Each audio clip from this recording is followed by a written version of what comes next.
부차장 그거 들어봤어? 뭐야? 네, 이번 코너는 그 한 주간의 뉴스 중 가장 많이 본 뉴스 중에서 전국 뉴스와 그리고 여주 지역 뉴스를 소개해 드리는 코너입니다. 일단 정치권 뉴스 중에서 그 김건희 여사의 뉴스가 좀 뜨겁더라고요. 박 국장님은 아시는지? 지금 우리나라에서 가장 뜨고 있는 사람이 핫한 사람이 김건희 여사인데 그렇죠. 모를 수가 있습니까? 네. 양반 때문에 아예 윤 대통령은 보이지도 않아. 기사 내용을 좀 정리해서 말씀드리자면은 그 연합뉴스 6월 19일자 기사고요. 제목이 조용한 내조 넘어선 김건희. 그 내용이 뭐냐면 윤석열 대통령 부인 김건희 여사가 역대 영부인들과의 릴레이 면담을 마치고 다음 행보를 고심하는 것으로 알려졌습니다. 아 근데요. 네. 조용한 내조라고요? 네, 조용한 내조. 기사 제목은 일단 그렇게 나왔어요. 조용히 내조한다는 게 이 정도니 제대로 내조하면 그냥 볼만하겠습니다. 네, 그렇죠. 네. 네. 그래서 외부 활동에 대한 그 비판적 시선이 가지지 않고 있지만 이른바 지금 말씀하신 것처럼 조용한 내조의 틀을 뛰어넘어 대통령 배우자의 역할을 지속하겠다는 게 김 여사 측의 계획으로 전해졌는데요. 그 대통령실 관계자는 19일 연합뉴스와 통화에서 김 여사가 여성, 청년, 문화 등의 분야에 관심이 많은 것으로 안다며 다만 그 현 시점에서 이제 제2부속실 설치 논의를 공식화할 가능성은 크지 않아 보입니다. 그래요. 네, 그 아직도? 기존 네네네네. 기존 부속실 직원이 필요에 따라 보좌하면 된다는 인식인데요. 현재 부속실에서는 4, 5명 가량의 행정관이 김 여사 일정과 수행 업무에 관여하는 것으로 전해졌습니다. 네, 대통령실 관계자는 이날 용산 청사에서 기자들과 만나 제2부속실 폐지는 윤 대통령 공약 사항이라며 이를 어떻게든 지키려고 한다고 강조했습니다. 아, 네. 공약사항이라고 아직도 제2 부속실 설치에 대해서 부정적인 멘트를 지금 하고 있는 거네요. 네네, 그렇죠. 제가 볼 때는 이거는 눈 가리고 앙하는 겁니다. 네.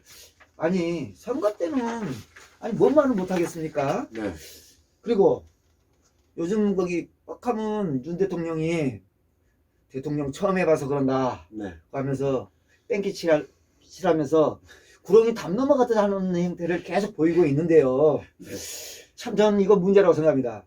김건희 여사의 활동이 네. 공식적인 것인지 비공식적인 것인지 혼재가 돼서 네네. 계속적인 문제를 이거 발생할 수밖에 없는 건데요. 네. 저는 지금이라도 저는 국민들께 제가 잘 몰라서 그렇습니다라고 용서를 구하고 네.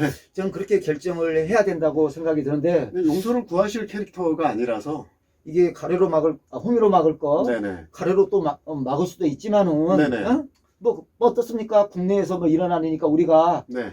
에라이 두 눈 질끈 봐보면 되지만은 저러다 애국 나가서 네네. 크게 거기 뭐 사고를 치게 되면은 네. 이거 막을래야 막을 수 없는 사태까지 벌어질지도 모릅니다. 그렇죠. 이제 사실 그게 네. 진짜 그 걱정스러운 부분인 그렇죠. 게 네. 이게 대통령이 해외 순방을 가거나 네. 아니면은 그 해외 일정이 있어서 나갈 때 이제 같이 움직이잖아요. 그렇죠. 그럼 가게 되면은 대통령은 대통령이 해야 될 일이 있고 영부인은 네. 영부인이 해야 되는 일이 있어서 네. 그 안전 관리라든지 아니면 경호 관리라든지 뭐 그렇지. 의전이 필요하다면 의전 관리 이런 것들을 그 담당 부서에서 네. 해야 된단 말이에요. 네. 그러니까 그런 게 없으면은 이제 진짜 큰 사고로 이어질 수 있죠. 그리고 거기에다가 이제 나중에 가면 비선실세라는 말이 계속 나오게 될 수밖에 없는 사태가 될 겁니다. 제 지인, 그 네. 보아의 모시고 갔던 지인. 네, 여기 뭐 국내에서야 그런 분들 데리고 가지만 이거 혹시 이러다가 그런 분들이 외국 나갈 때 네. 푸닥거리 거기 하면서 이거 나가는 거 아닙니까 이거? 네. 그러니까 이제 그게 뭐 그럴 일은 없겠지만 이제 대통령실에서 만약에 그럴 일은 없겠지만 저희 채널을 좀 보시면은 의견을 좀 반영을 해주시면은 좋겠다. 라는 쪽으로 좀 정리를 하고요. 네, 김건희 네네. 여사 바쁘시겠지만 우리 채널 한번 보세요. 요거는 이제 당분간 계속해서 언론에서 다룰 것 같아요. 네. 화물연대 총파업 그이 한동안 뉴스가 좀 뜨거웠잖아요. 그래서 네. 이번에 이제 15일 그 총파업이 끝나고 알게 된 단어 중에 하나가 안전운임제라는 그 단어를 알게 됐어요. 그래서 이 안전운임제가 이제 도대체 뭔지 그거 예, 주실까요? 고 부장님께서 좀 말씀해 주시죠.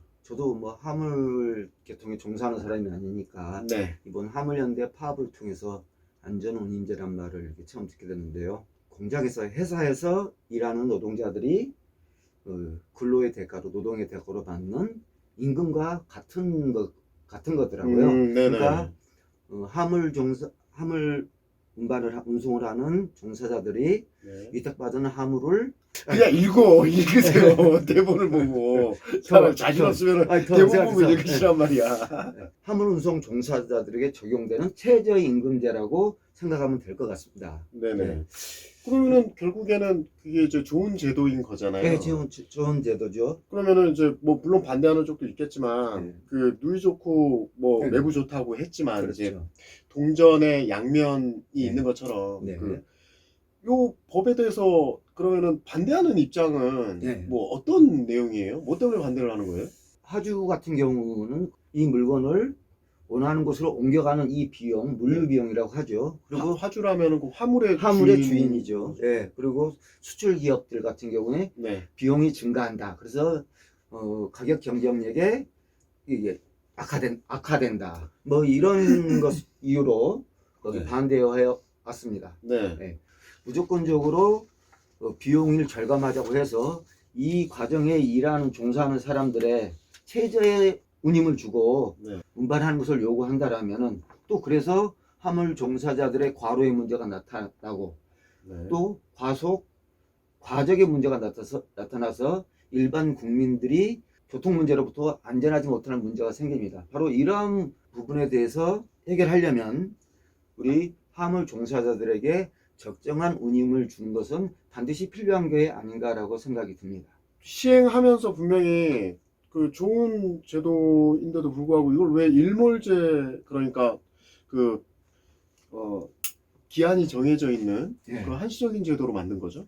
당시 법 제정될 당시에 화주나 기업들의 반대에 부딪혔었고 네. 그래서 컨테이너 종사자들과 시멘트 종사자들에게 범위를 한정해서 그리고 3년이라는 기간을 정해서 일몰제라고 한 거죠. 어떻게 보면 반쪽짜리 예. 제도라고 할 수 있습니다. 어찌됐건 2년 반 가까이 그렇게 그 시행해 왔으면은 정부도 이 제도가 좋은지 나쁜지 어떤 기준이 생겼을 거 아니에요. 그렇죠. 거기에 대한 뭐 어떤 그 수치상으로 나온 결과가 네, 있나요? 있습니다. 국토부가 한국교통연구원에 네. 맡긴 연구 결과가 있는데요. 안전운임제 시행 후 컨테이너 기사들의 올 평균 수입이 네.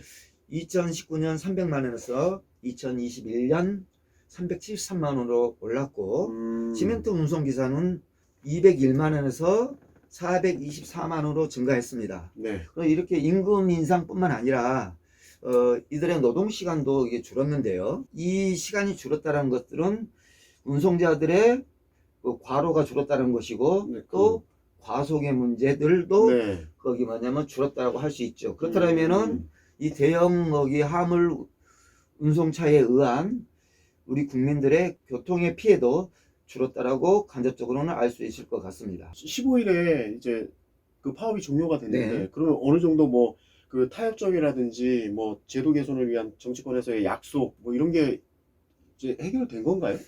화물연대에게 이번에 요구 사항이 일몰제가 다가오기 때문에 이것들을 연장해달라. 그리고 이 안전운임제를 거기 지속적인 제도화시킬 수 있게 해달라. 네. 그리고 아까쯤에 또 말씀드렸지만 우리나라 전체 여기 화물 운송자의 4%밖에 해당되지 않걸랑요. 네. 그래서 이거 적용받는 품목수를 확대해달라. 그렇다면 이거에 혜택 받는 화물 운송자 범위도 늘어나겠죠. 네네. 그리고 이번에 기름값이 거기 많이 올랐지 않습니까? 많이 올랐죠. 네, 너무 많이 올랐어요. 그래서 이런 기름값이 올랐기 때문에 지금 화물 운송자들의 생계가 대단히 위협받고 있습니다. 그래서 네. 이런 유류 보조금들을 확대해달라. 뭐 이런 것을 요구했습니다. 앞서서 말씀드렸듯이 네. 2020년 12월 30일로 거기 이 안전운임제가 폐지되는 건데 네. 이것들을 기간을 연장하기로 네. 언제까지 연장하자 이것까지는 여기 타협안이 없습니다만 네. 계속적으로 이 제도를 지속한다. 네. 이런 부분에 이게 타결이 됐고요. 그다음 품목수 확대에 대해서도 논의를 하자. 네. 이런 것까지 이 부분. 그다음에 유류 보조금 확대하겠다. 이러한 부분에 대해서 타협이 돼서 네. 지금 타협이 돼서 파업이 종료된 것입니다. 정부가 이것을 볼 때 정부가 진정으로 이 문제를 해결하려고 하는 의지가 있느냐 이러한 부분에서 대단히 의심스러운데요. 네. 우리 윤 대통령님이 대통령 되고 이제 첫 번째 맞이하는 전국적인 어떤 사안인데 술 잘 빨고 요리 참 잘하시는 분인데 술 빨고 아. 이게 방송인데 그래도 술 빨고 이런 아, 우리- 단어는 좀 우리 술꾼들이 술 맛있게 먹었을 때 빤다 그러지 않습니까? 그런 거죠. 그래서 이렇게 술 빠는 것처럼 이 문제도 좀 잘 해결했으면 좋겠다 이런 말씀입니다. 그래서 뭐 아무쪼록 이제 원만한 그 해결 과정을 통해서 우리 화물운송 기사님들이 예. 안전하게 일할 수 있는 예. 그 제도 개선이 이루어졌으면 하네요. 그리고 예. 사실 이제 여주 같은 경우에도 네. 보면은 물류센터도 예. 주변에 많이 있잖아요. 예. 그리고 대형 물류 단지도 들어오고 그러니까 그러면은 이제 대형 화물차들이 많이 도로에서 예. 왔다 갔다 하고 그럴 텐데 어찌됐건 간에 이제 그분들이 직접 운전을 하시는 그분들이 그 안전이 확보된 그런 노동 환경에서 일을 할 수 있기를 예. 좀 바래 봅니다. 여기서 덧붙이자면 네. 아마 거기 이 방송을 보시는 여주 시민께서 의아하신 점도 있을 거예요. 왜냐면은 네. 저희가 이 방송을 연 취지가 네네. 여주 시민의 밝고 활기찬 이런 삶의 발전을 위해서 이렇게 만든 채널인데 네. 아이 무겁게 또 파업 같은 얘기는 했었고 쟤네들은 원래 그런 놈이야 이렇게 생각하실 수 있는데 저는 우리 여주도 이제 물류 창고가 많이 늘었다.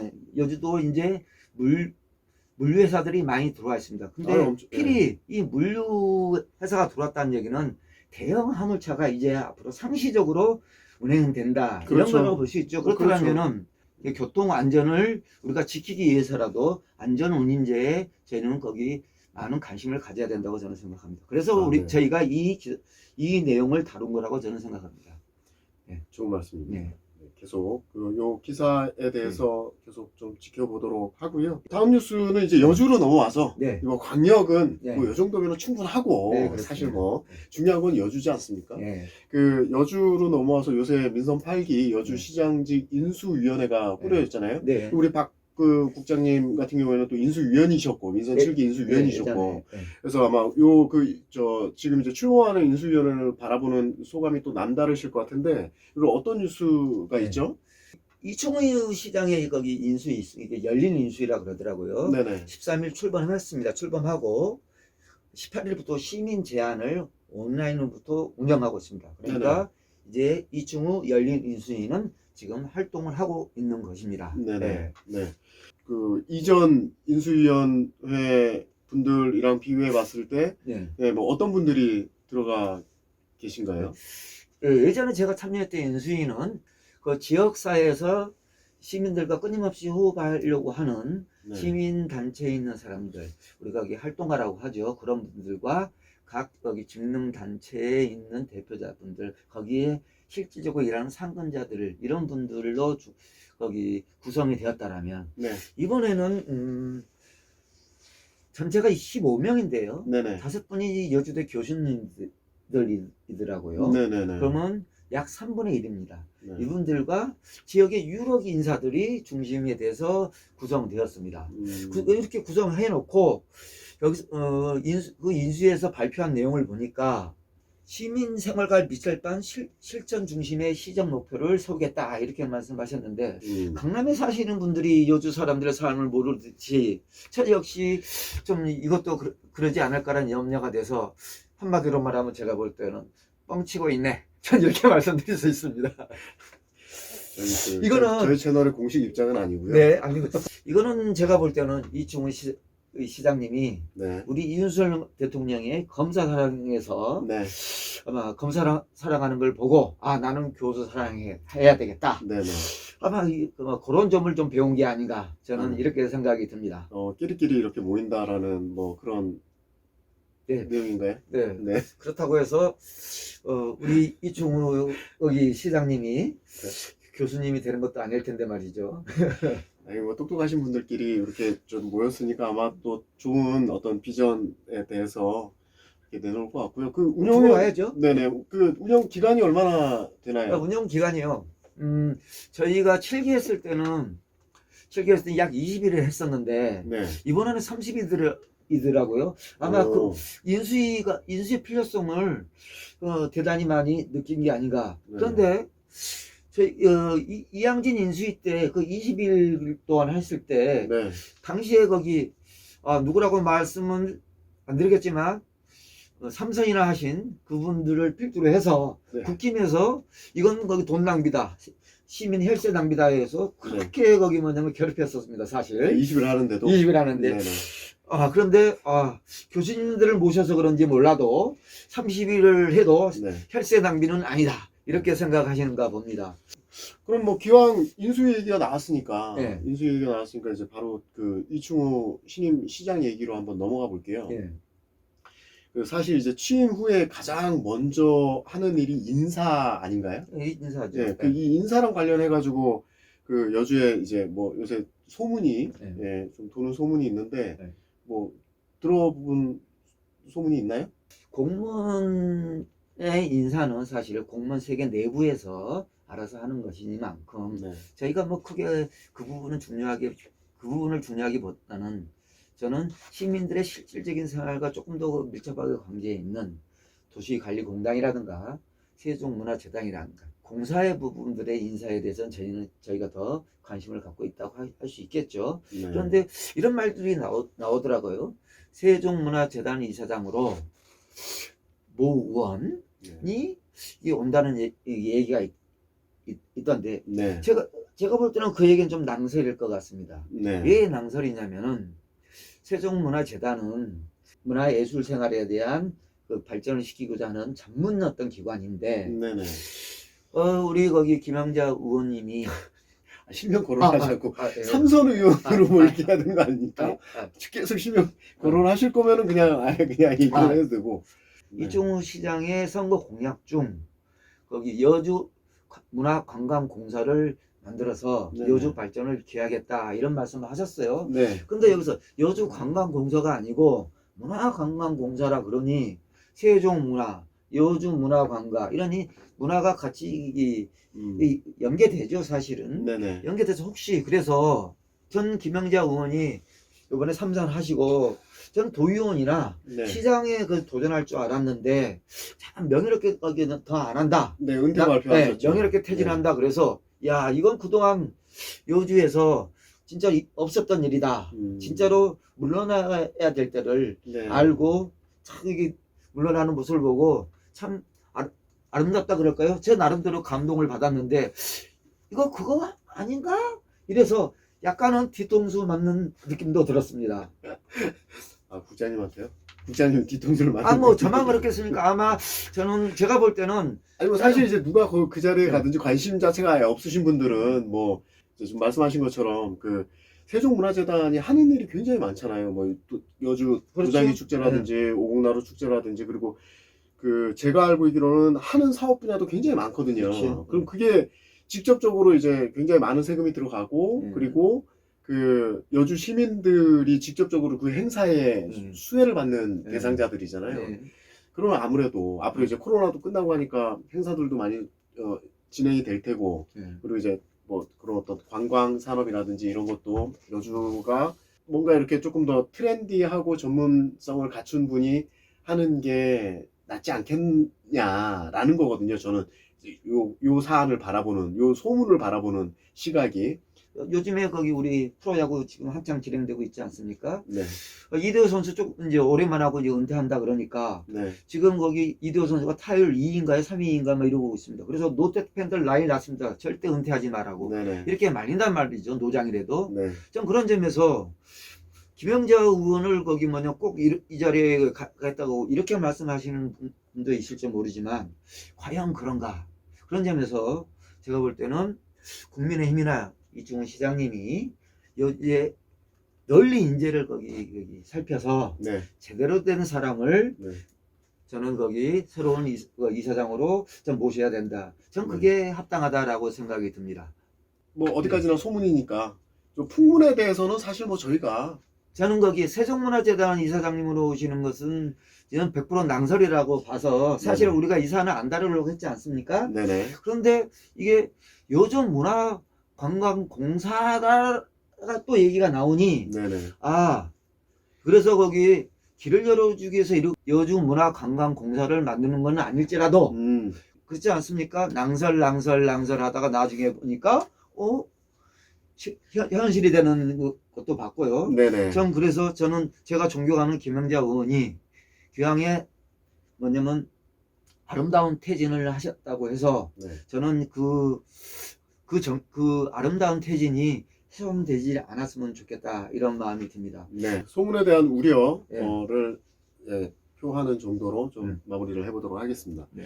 아, 그리고 이제 또 그 다음 여주 뉴스를 하나 더 가지고 왔는데요. 요거는 이제 워낙 핫한 뉴스라 그 취재 당사자인 그 여주신문의 이장호 기자님을 직접 이 자리에 초대를 해서 우리 박 국장님이랑 얘기를 나눠보는 시간을 갖도록 하겠습니다. 이거는 진짜로 파봐야죠. 파하고 해야 되는 사안인 것 꼭 같습니다. 갈아입고 오실 거죠? 네, 알겠습니다. 그럼 이거 꼭 이거 갈아입고 오실 거죠? 네, 네, 그러면은 잠시 후에 이장호 기자님 모시고 또 얘기를 나눠보도록 하겠습니다. 네. 네. 어서 오십시오. 근데 이장호 대표님이라고 불러야 되나요? 이장호 대표 기자라고 불러야 되나요? 그냥 뭐 시골 기자 이씨라고 불러주십시오. 옛날처럼 시골 기자 이씨로요? 네. 네, 알겠습니다. 시골 기자 이 기자님. 네. 오늘 가지고 오신 기사가 어떤 내용이죠? 간략하게 말씀해 주십시오. 우선 뭐 여주신문 인터넷판에서 네. 그 열동률 1위를 기록하고 있는 기사입니다. 열동률 1위. 네. 여주군이 판 땅, 여주시가 다시 샀다. 그러니까 군이던 시절에 파는 땅을 여주시가 다시 샀는데 2003년에 팔았습니다. 팔기는. 네. 그리고 이제 2020년에 20년에 10월에 이제 이 땅을 다시 여주시가 사들였죠. 이례적인 거네요, 이건. 그렇죠. 네. 근데 이제 결국은 처음에는 여주군 재산, 즉 공유 재산이었다는 뜻이고 다시 개인한테 넘어갔다가 다시 돌아온 거예요. 그런데 이제 이 부지는 이제 신歷4 관광지 안에 있는 건데 팔 때는 5억 1천만 원에 팔았습니다. 근데 사실 그 의미가 없고요. 금액이. 네. 살 때는 다시 18억 9,450만 원 정도에 샀어요. 그러면 거진 13억 8천만 원 정도로 뛰었네요. 한 13억 정도 되겠죠. 약간 13억 정도 되는데 문제는 이제 뭐 용도가 필요하면 살 수 있죠. 공유 재산이니까. 뭐 그런데 이게 왜 그러냐면 처음에 팔 때 이 조건을 달아서 파는 땅이에요. 이 땅이 그냥 일반 한 게 아니고 대개 공유재산을 매각할 때는 어떤 조건이 붙는 게 일반적인 건가요? 그러니까 이 그냥 이제 용도가 다 해서 예를 들어 짜투리 땅이 요만큼 남아 있는데 그게 이제 뭐 별 효용 가치가 없다 그러면 그냥 매각하는 경우도 있지만 여기 같은 경우에는 이 면적이 있으니까 가족 호텔 부지로다가 이제 매각을 한 거예요. 용도 자체. 매각 조건이 있었군요. 네. 네.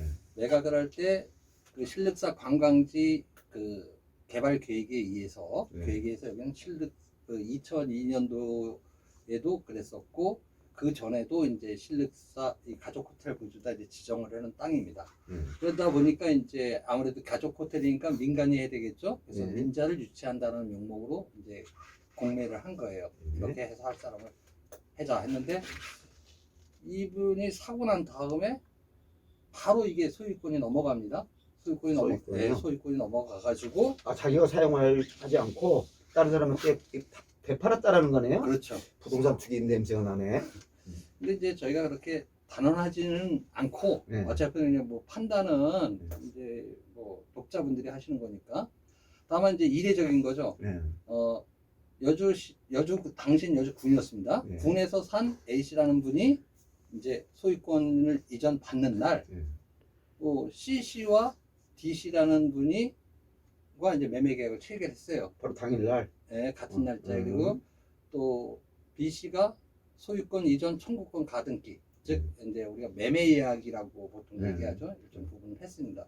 그러니까 이제 그랬는데 그렇다면 가족 호텔을 부지로 팔았으니까 가족 호텔을 지어야 되는데 이 땅은 가족 호텔이 지어지지 않고 지금까지 이제 공토로 남아 있는 상태입니다. 그러면 이건 매각 조건이나 계약 위반 아닙니까? 사실 그 공유재산은 네. 팔 때 이제 조건을 붙일 수가 있어요. 네. 그래서 이거 같은 경우는 이제 조건이 붙은 땅이죠. 네, 조건. 이렇게 그래서 가족 호텔을 해라. 네. 그런데 이제 그 공공 목적으로 매각하는 거죠. 이게 네. 가족 호텔이라는 네. 투자 유치를 위해서 공유재산과 이제 공유재산 및 물품관리법, 보통 이제 우리가 공유재산법이라고 보면 네. 그 재산을 팔 때 네. 그 용도하고 용도들에 해야 되는 기간까지 네. 정해서 이제 매각할 수 있습니다. 네. 그래서 보통 공유재산 그 법의 37조에 따르면 매각일로부터 10년 이상 정해진 용도로 사용하게 돼 있어요. 네. 그리고 이제 만약에 그 용도를 지정해서 이렇게 매각한 경우 이 산 사람이 네. 그 용도대로 사용할 기간을 지키지 않을 경우에는 네. 해당 매매 계약을 해지해야 한다는 특약 등기를 해야 됩니다. 특약 등기를 해야 된다. 법에 이것도 이제 공유재산법에 있는 거고요. 특약 등기를 했나요? 안 했죠. 여기서 이제 문제가 발생을 한 겁니다. 아, 예를 들어 첫 번째는 용도 그 특약 등기를 하지 않았다는 문제. 네. 그 다음엔 그 특약 등기를 하지 않았지만 그 목적을 그렇게 제시해서 팔았으면 그거를 좀 이행하라고 촉구를 좀 해야 될, 지속적으로 해야 될 필요성이 있는데 그걸 과연 제대로 했느냐라고 하는 거에 대해서는 이제 아직 확인 중이라고 그러니 이행 촉구에 대해서는 아직 확인 중이라고 하고 어쨌든 특약 등기를 하지 않은 건 사실입니다. 근데 지금 그러니까 어쨌든 현재는 대상 거잖아요, 사실은.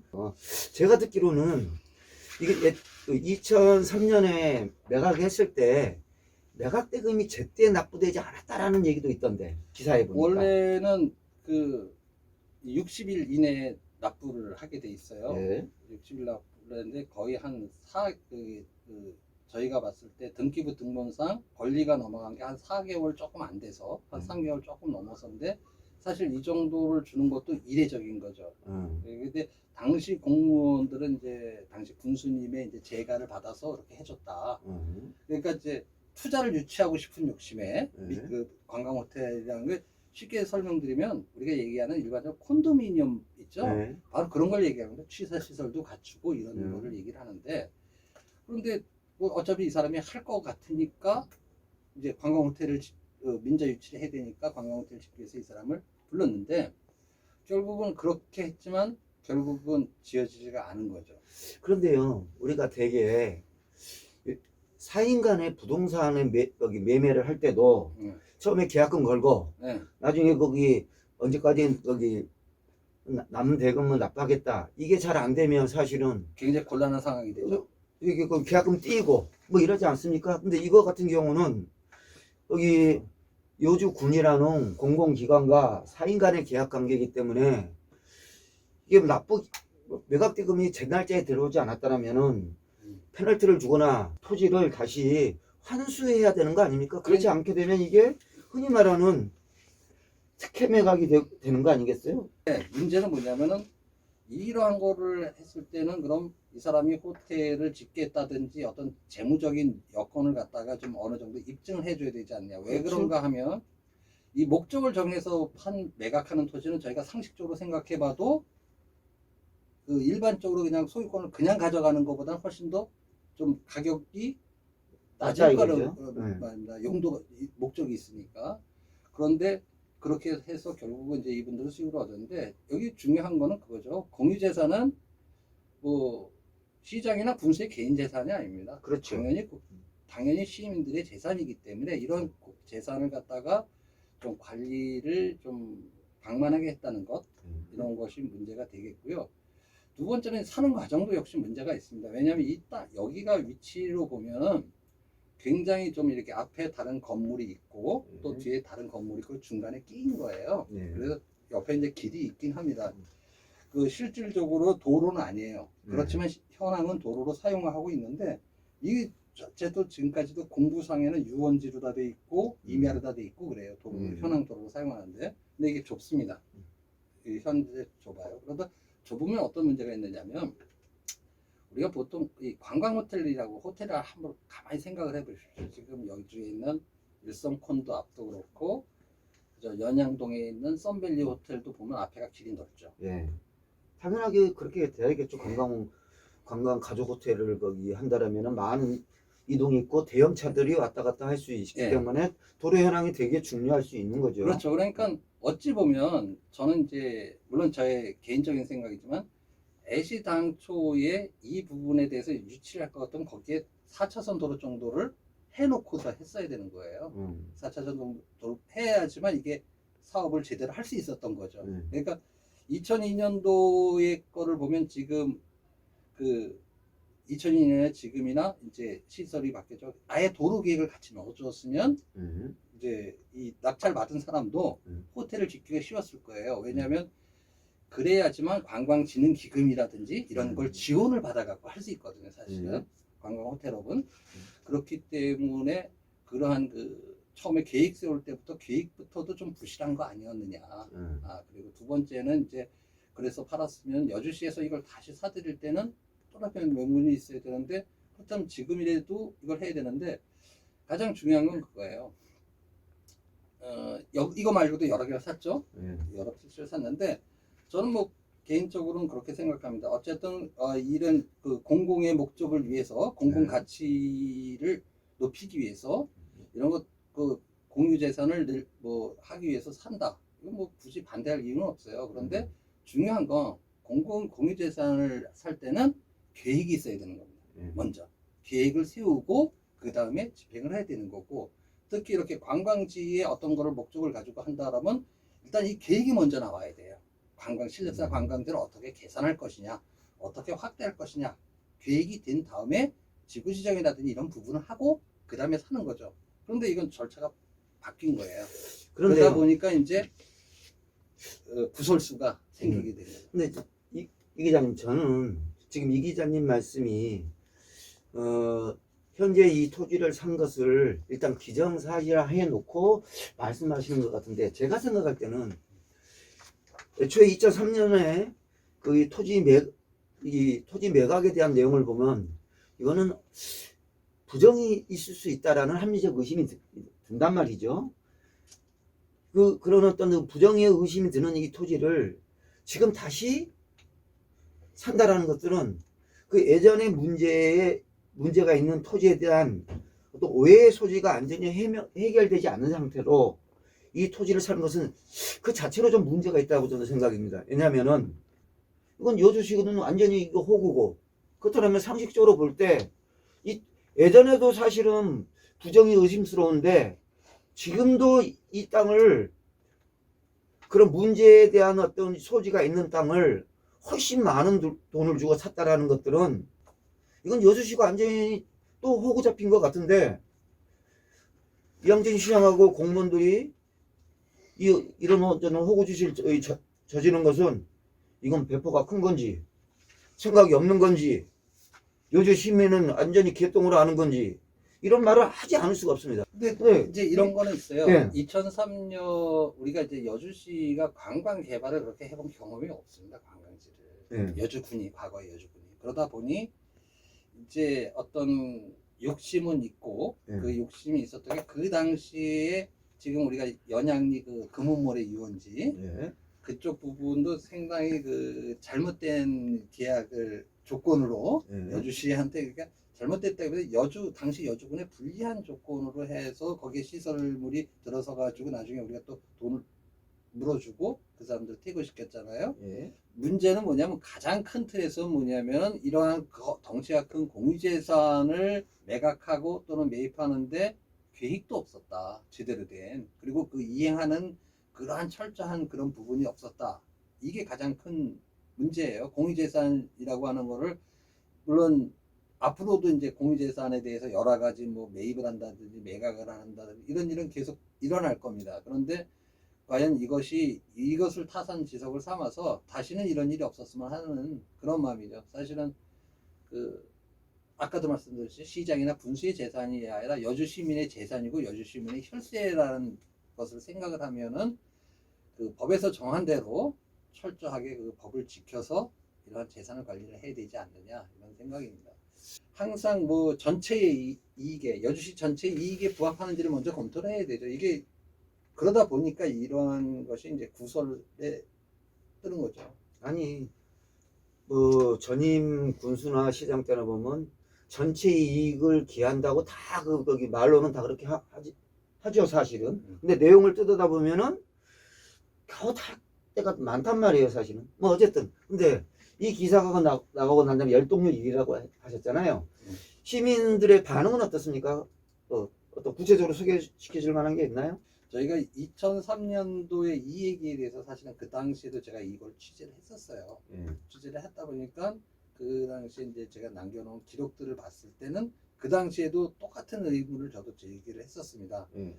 그때 거기 의문을 제기하셨군요. 그때도 의혹을 제기했어요. 근데 이게 뭔가 문제가 있는 거 아니냐.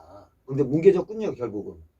근데 왜냐면은 아까 말씀드렸던 환매 조건부 특약 등기가 돼 있지 않기 때문에 당시 여주군도 어떤 권리를 행사할 수 있는 게 없었어요. 그럼 이렇게 됐던 것은 공무원의 일처리가 잘못된 거라고 봐야 되는 거고 최종 거기 책임자인 당시의 여주 군수도 이 책임에서 벗어날 수 없는 거잖아요. 근데 문제 제기는 되지만 이 이후에 거기 마무리되는 절차를 보면은 이런 건들이 제대로 밝혀지고 그래서 그 다음에 거기 시 행정들이 보다 더 투명하게 발전되는데 어떠한 도움도 되지 못했다. 전 이런 생각이 많이 들었습니다.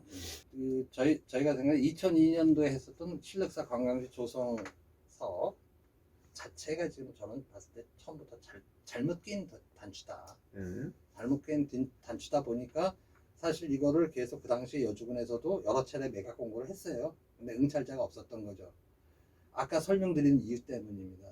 왜냐면 그 관광호텔 후지하기 그걸 하기는 앞뒤로 건물이 있으니 그 실질적으로 하고 이게 이쪽 지역 같은 경우에는 고도 제한이 있었습니다. 그 당시에도 여러 가지 여건으로 그러다 보니까 뭐 어쨌든 이 가부는 바뀌었지만 이 토지를 둘러싸고 2003년부터 이루어진 이 토지 매매권은 일반 시민이 볼 때 상식적으로 납득이 되지 않는 부분이 많이 있습니다. 지금이라도 이 토지 매매권에 대해서 관계 공무원들, 여주시 공무원들이 제대로 살펴서 반면교사로 삼아야 될 것 같고요. 이충훈 신인시장님은 교황의 여주 시민의 혈세가 들어간 이 토지를 여주 시민의 삶의 보탬이 될 수 있는 그러한 땅으로 활용될 수 있도록 그 능력을 발휘해 주시기를 바랍니다. 이장님 오늘 나와주셔서 긴 시간 설명해 주셔서 감사드립니다. 다음에 또 다른 좋은 기사로 한 번 더 찾아주십시오. 예, 알겠습니다. 네.